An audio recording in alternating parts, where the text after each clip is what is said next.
Vou falar aqui sobre a duplicata de Deus. Jesus é a duplicata de Deus. Os 3 primeiros versículos aqui de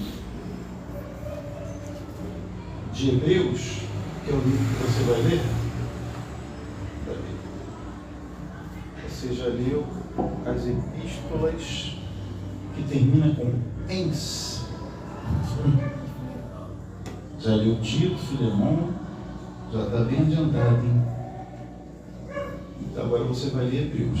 Já vai começar a ler aqui comigo agora. Então, os 3 primeiros versículos de Hebreus são enfáticos em dizer que o Filho é aquele a quem Deus constituiu herdeiro de todas as coisas, pelo qual também fez o universo.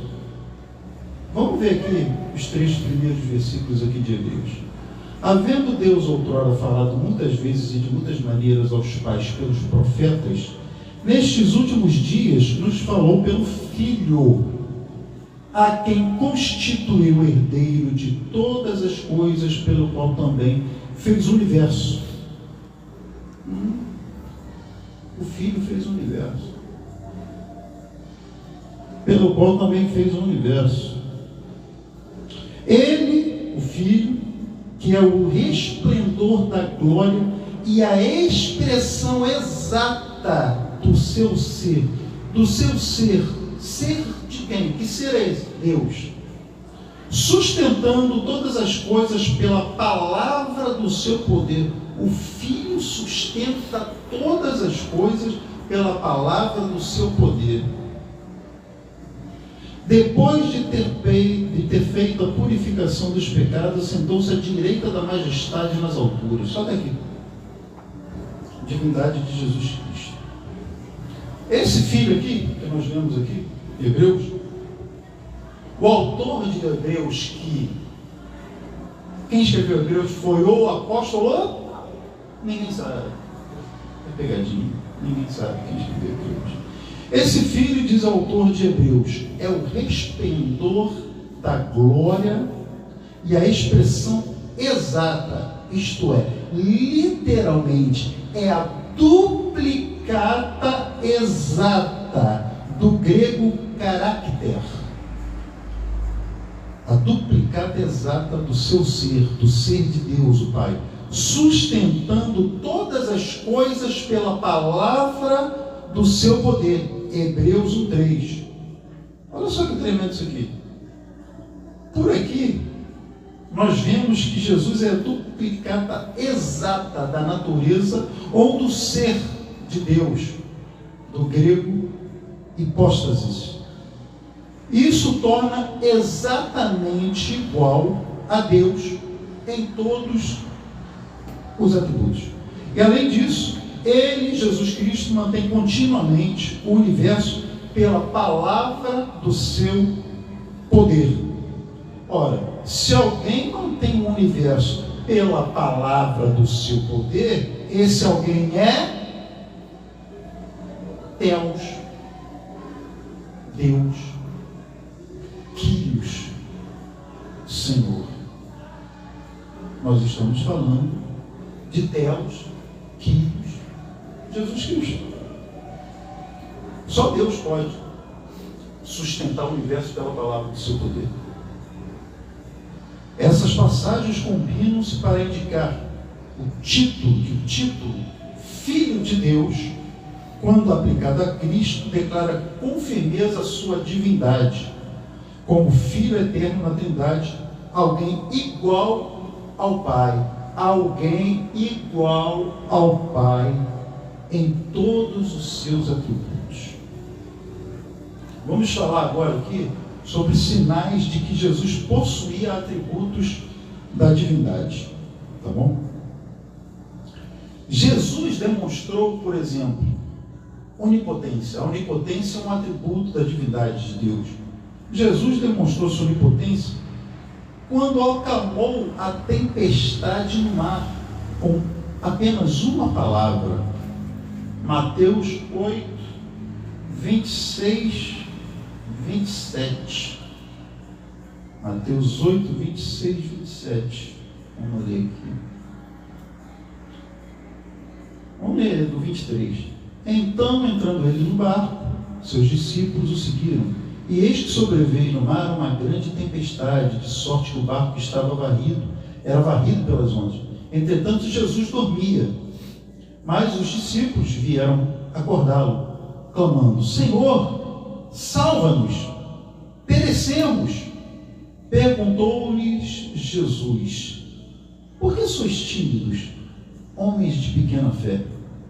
E levantando-se, repreendeu os ventos e o mar, e fez-se grande bonança.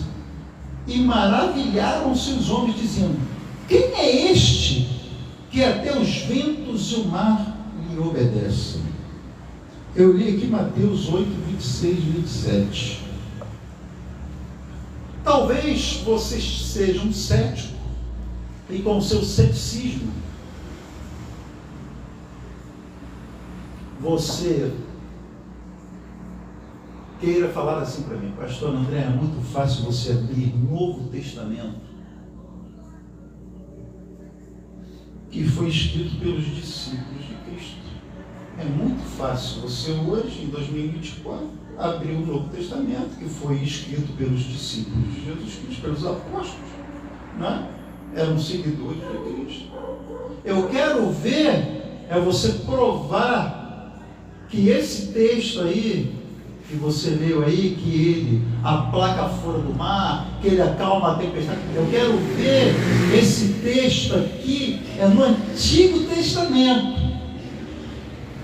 Aí eu vou crer. Então vamos lá para o Antigo Testamento e vamos combinar esse texto com Salmos. Salmos. Vocês gostam de ler os Salmos? Os Salmos tem coisas muito importantes para se ler, como nós vamos ler agora. Lembra que Jesus acalmou a tempestade, as ondas do mar? Vocês lembram? Talvez um cético queira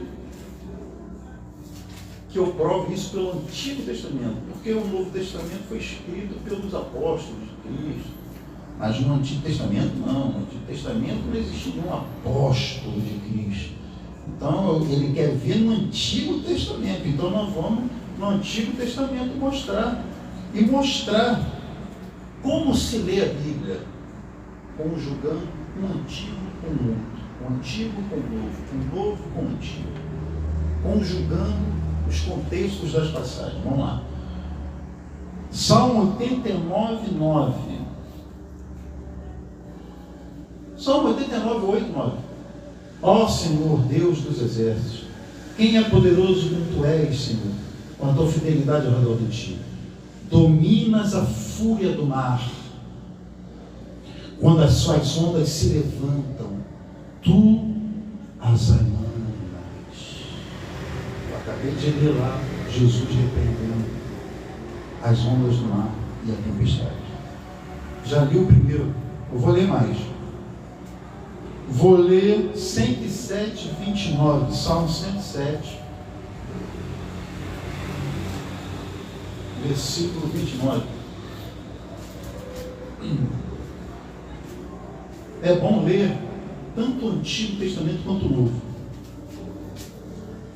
Salmo 107, versículo 29, diz o seguinte: fez cessar a tormenta e as ondas se acalmaram. Aleluia. Estou lendo, eu li lá, Mateus 8, 26, 27. Do 23 ao 27, eu vi um pouquinho antes. Jesus acalmando a tempestade, repreendendo o vento. Aí estou lendo agora o Antigo Testamento. Né? E vou ler aqui, Salmo 65. Vou ler 3 salmos. Salmo 65, 7.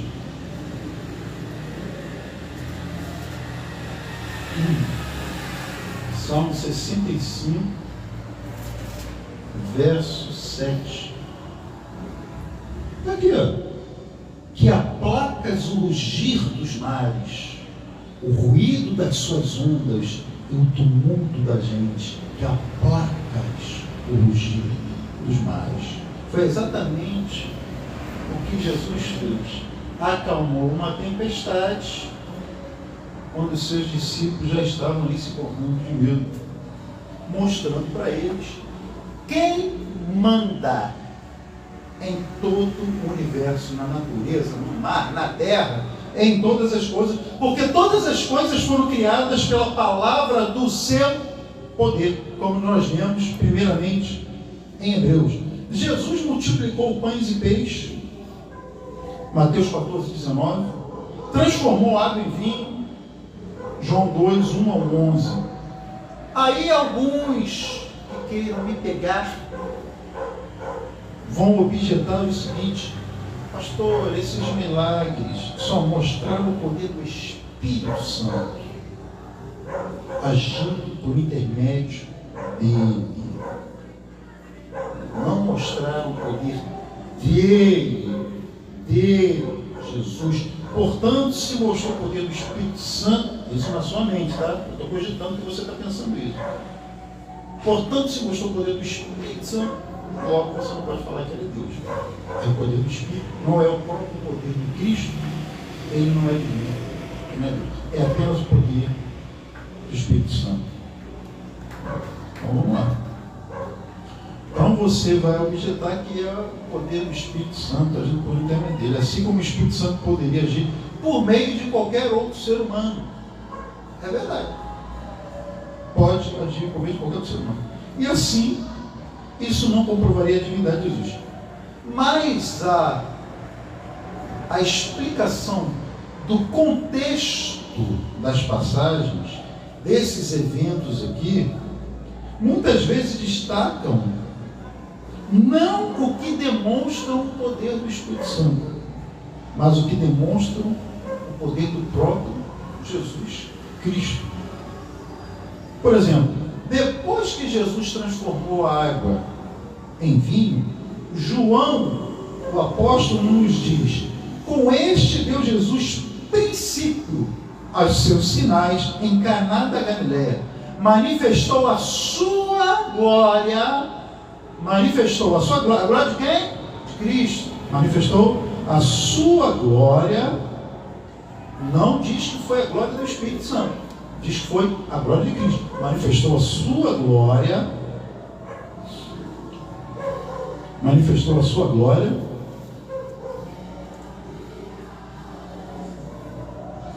Deixa eu ver aqui. Manifestou a sua glória. E os seus discípulos creram nele. João 2:11. Bom, primeira coisa que a gente tem que notar aqui: o que se manifestou não foi a glória do Espírito Santo, mas foi a glória do próprio Jesus, quando o seu poder divino atuou para transformar a água em vinho. Primeiro ponto. De modo semelhante, depois que Jesus acalmou a tempestade do mar da Galileia, os discípulos que estavam com ele não disseram: como é grande o poder do Espírito Santo, não é? Que age por intermédio deste profeta. Os discípulos disseram isso? Não, eles não disseram isso. Mas eles disseram isso aqui: quem é este que até os ventos e as ondas estavam sujeitos?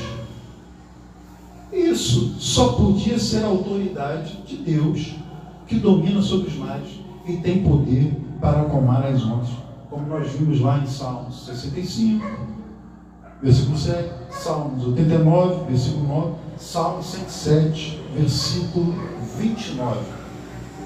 Jesus afirma a sua eternidade quando diz: antes que Abraão existisse, eu sou. João 8:58. Se você for em Apocalipse 22:13, lá está escrito: eu sou o Alfa e o Ômega. A onisciência de Jesus é demonstrada no fato de conhecer os pensamentos das pessoas. Você pode ver isso em Marcos 2:8. Vamos ver aqui Marcos 2:8. Vamos ver se ele conheceu o pensamento das pessoas, né? Marcos 2:8. Se ele é onisciente, ele tem que conhecer o que se passa dentro da mente e dentro do coração humano. Esse é a onisciência. Marcos 2:8. Marcos 2:8. E Jesus, percebendo logo por seu espírito que eles assim arrazoavam, disse-lhes: por que arrazoais sobre estas coisas em vosso coração? Então vocês estão vendo aqui Jesus penetrando na mente e no coração do ser humano de antemão, porque ele é onisciente, né? Então ele vê o pensamento de longe, ele vê o pensamento e o coração de longe. Ele vê de longe Natanael sob a figueira, João 1:48, de conhecer desde o princípio quais eram os que não criam e o que havia de o trair, João 6:64. Vamos lá em João 6:64, para dar uma olhadinha aqui. João 6:64. João 6:64. Contudo, há descrentes entre vós, pois Jesus sabia desde o princípio quais eram os que não criam e quem o havia de trair. Nós estamos falando da onisciência de Jesus, um atributo da divindade, um atributo de Deus. E claro, né, é claro que a revelação de eventos ou fatos particulares e específicos era algo que Deus podia dar também a qualquer um que tivesse o dom de profetizar no Antigo Testamento, é verdade. Mas o conhecimento de Jesus era muito mais extenso, porque ele sabia quais eram os que não criam, implicando com isso que distingue a fé ou a incredulidade que estava no coração de todos os homens. Então, João diz explicitamente que Jesus não precisava que alguém lhe desse testemunho a respeito do homem, porque ele mesmo, Jesus, sabia muito bem o que era a natureza humana. João 2:25. Vamos aqui atrás, aqui, ó. João 2:25. E não precisava que alguém lhe desse testemunho a respeito do homem, porque ele mesmo sabia o que era a natureza humana. João 2:25. Os discípulos mais tarde puderam dizer: agora vemos que sabes todas as coisas. João 16:30. Se você abrir João 16:30, vai estar escrito isso. Essas declarações dizem muito mais do que se poderia dizer de qualquer grande profeta ou apóstolo, pois implicam onisciência da parte de Jesus. Por fim, depois de ressuscitar, quando perguntou a Pedro, Jesus pergunta a Pedro se Pedro o amava, Pedro responde: Senhor, tu sabes todas as coisas, tu sabes que eu te amo. João 21:17. Vamos ver João 21:17 para ver se é isso mesmo que está escrito. João 21:17. Não há jeito de entender a Bíblia se você não lê-la. Você vai ter que abrir em muitos capítulos, em muitos versículos, ler. Dá trabalho, tem que se esforçar para fazer isso. Não tem jeito. Vamos lá em João 21:17. João 21:17. Pela terceira vez, Jesus lhe perguntou: Simão, filho de João, tu me amas? Pedro entristeceu-se por ele ter dito pela terceira vez: tu me amas?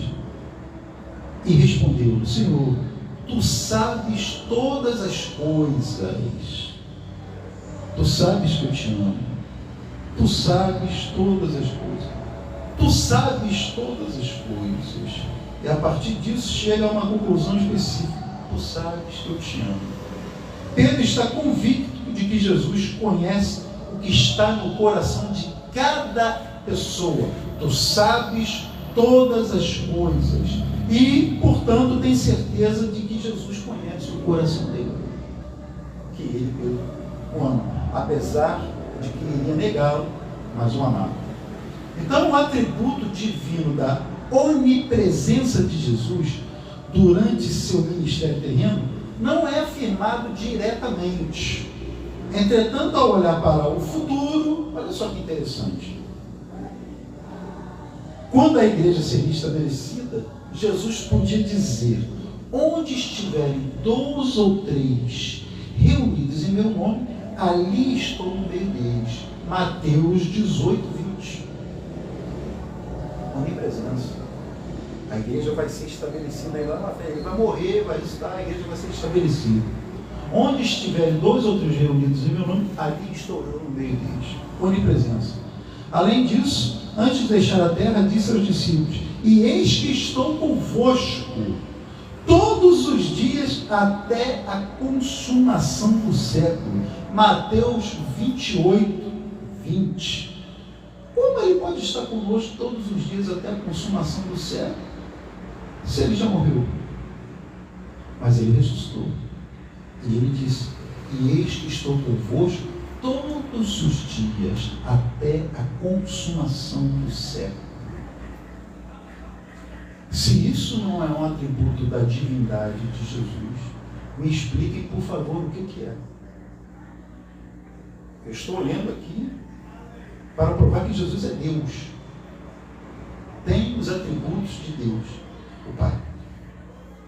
Vê-se que Jesus possuía soberania divina, um tipo de autoridade exclusivo de Deus, no fato de que ele podia perdoar pecados.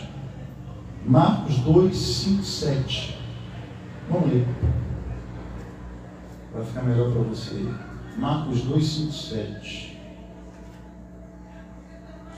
Marcos é o segundo evangelho, para quem não está acostumado aí a ler. Marcos 2 é o segundo evangelho. Marcos capítulo 2, nós vamos ler versículos 5 ao 7.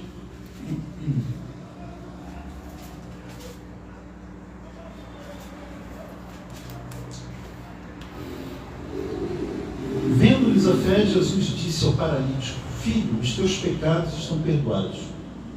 Mas alguns dos escribas estavam sentados ali e arrazoavam em seu coração: por que fala ele deste modo? Isto é blasfêmia. Quem pode perdoar pecados, senão um, que é Deus? Quem pode perdoar pecados, senão um, que é Deus? Então, Jesus perdoava pecados. E eles disseram: quem pode perdoar pecados, senão um, que é Deus? E Jesus disse: filho, perdoados estão os teus pecados. E disse isso na frente de toda a raça de víboras que frequentavam o templo. Então é bom, é importante você ler as passagens, é muito importante. Diferente dos profetas do Antigo Testamento, que declaravam: assim diz o Senhor.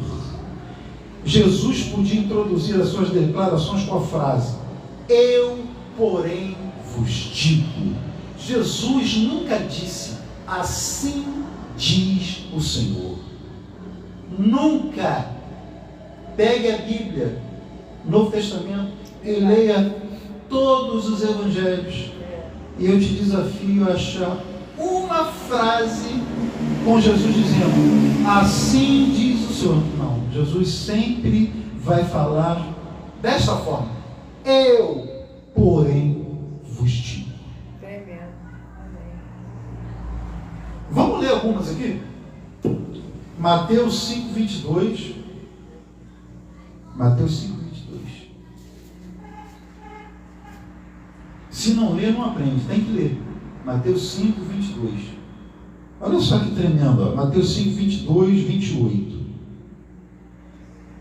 Eu, porém, vos digo que todo aquele que sem motivo se irá contra seu irmão estará sujeito a julgamento, e quem proferir um insulto a seu irmão estará sujeito a julgamento no tribunal, e quem lhe chamar tolo estará sujeito ao inferno de fogo. Está vendo aqui? Eu, porém, vos digo, que todo aquele que sem motivo, olha como ele começou, ele não diz, assim diz o Senhor, ele diz, eu, porém, vos digo. Então, vamos lá para o 32, versículo 32. Vamos para o versículo 32. Eu, porém, vos digo, qualquer que repudiar a sua mulher, exceto em caso de relações sexuais ilícitas, a expõe a tornar-se adúltera. E aquele que casar com a repudiada comete adultério. Então ele introduz a sua frase de novo, dizendo, eu, porém, vos digo. Ele não diz o que os profetas do Antigo Testamento falavam. Assim diz o Senhor, assim sou. Não. Eu, porém, vos digo. Vamos lá, vamos continuar aqui. 34. Versículo 34. Eu, porém, vos digo, de modo algum jureis, nem pelo céu, por ser o trono de Deus. Eu, porém, vos digo de novo. Versículo 39. Eu, porém, vos digo, não resistais ao perverso, mas a qualquer que te ferir na face direita, volta-lhe também a outra face. E vamos fechar aqui com 44, versículo 44. Eu, porém, vos digo, ele não diz, assim diz o Senhor, ele diz, eu, porém, vos digo, amai os vossos inimigos e orai pelos que vos perseguem. Esse é um atributo da onipresença de Jesus. Jesus carregava com ele uma alegação surpreendente da sua própria autoridade divina. Ele podia falar com a autoridade do próprio Deus, porque ele mesmo, Jesus Cristo, era plenamente Deus. O Pai tinha lhe dado todas as coisas, bem como a autoridade para revelar. O Pai a quem desejasse. Mateus 11. Vamos ler Mateus 11, do 25 ao 27. Vamos lá, Mateus 11, 25 ao 27. Por aquele tempo exclamou Jesus, graças te dou, ó Pai, Senhor do céu e da terra, porque ocultaste estas coisas dos sábios e instruídos, e as revelaste aos pequeninos. Sim, ó Pai, porque assim foi do teu agrado. Tudo me foi entregue por meu Pai. Tudo me foi entregue por meu Pai. E ninguém conhece o Pai. Você conhece a Deus? Eu conheço a Deus. Mas não conheço Jesus. Você não conhece a Deus. Você não conhece a Deus. Você tem apenas um rascunho do que é Deus. Assim que se conhece a Deus. Tudo me foi entregue por meu Pai. Ninguém conhece o Filho senão o Pai. Ninguém conhece o Pai senão o Filho. E aquele a quem o Filho o quiser revelar. Estão vendo aí? Vamos ler a Bíblia? Vamos estudar a Bíblia?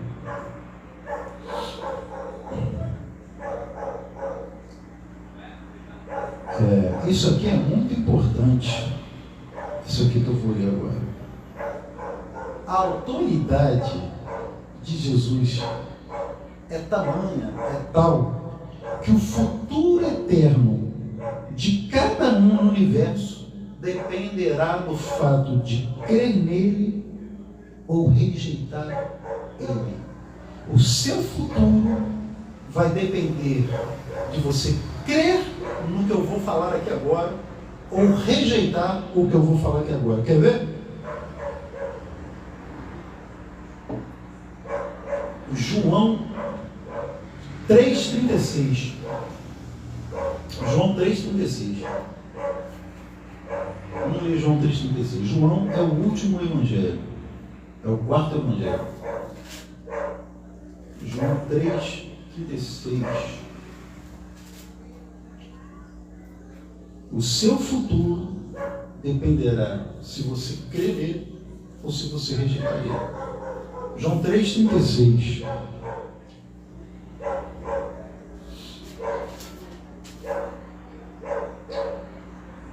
Vou ler um pouquinho antes. Vou ler do 33. Quem todavia lhe aceita o testemunho, por sua vez, certifica que Deus é verdadeiro, pois o enviado de Deus, Jesus, fala as palavras dele, porque Deus não dá o Espírito por medida. O Pai ama o Filho, e todas as coisas tem confiado às suas mãos. Agora o 36. Por isso, olha agora, por isso, quem crê no Filho tem a vida eterna. Você crê no Filho? Eu creio no Filho, pastor André. Você tem a vida eterna. Agora olha só. O que todavia se mantém rebelde contra o Filho, não verá a vida, mas sobre ele permanece a ira de Deus. Então eu quero vou acabar o estudo. Eu quero dar um conselho de um bom pastor, de um homem que está preocupado com o seu futuro eterno. Se você diz que ama a Deus, mas não ama Jesus, você é incoerente. Você não sabe o que você está falando. Se você diz que conhece a Deus, mas não conhece o Filho, você é incoerente. Você não conhece a Deus. Porque o Pai ama o Filho e todas as coisas têm confiado em suas mãos. Por isso, quem crê no Filho tem a vida eterna. O que todavia se mantém rebelde contra o Filho não verá a vida. Olha, Jesus é tão plenamente Deus que ele diz o seguinte: por isso que quem crê no Filho, ele nem diz quem crê no Pai, ele diz quem crê no Filho. Quem crê no Filho tem a vida eterna, porque quem crê no Filho automaticamente crê no Pai. Quem diz que crê no Pai, mas não crê no Filho, não crê tanto no Pai e também não crê no Filho. A sua crença é uma mentira e vai te levar ao inferno. Vou ler de novo a palavra do Cristo, Jesus. Por isso, quem crê no Filho tem a vida eterna. O que todavia se mantém rebelde contra o Filho não verá a vida eterna, mas sobre ele permanece a ira de Deus. Você quer estar debaixo da ira de Deus?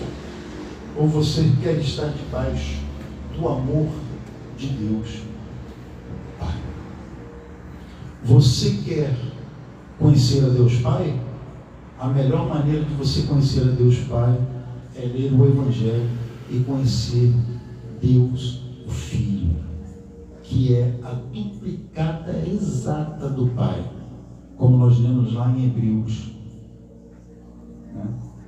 Então, a gente vai encerrar o estudo por aqui hoje, e semana que vem, se Deus nos der oportunidade de estudarmos de novo, nós vamos continuar daqui, da página 452 do Wayne Grudem, Nós vamos falar sobre o atributo da imortalidade de Jesus, que é um atributo divino. Só Deus é imortal. Amém? Deus os abençoe.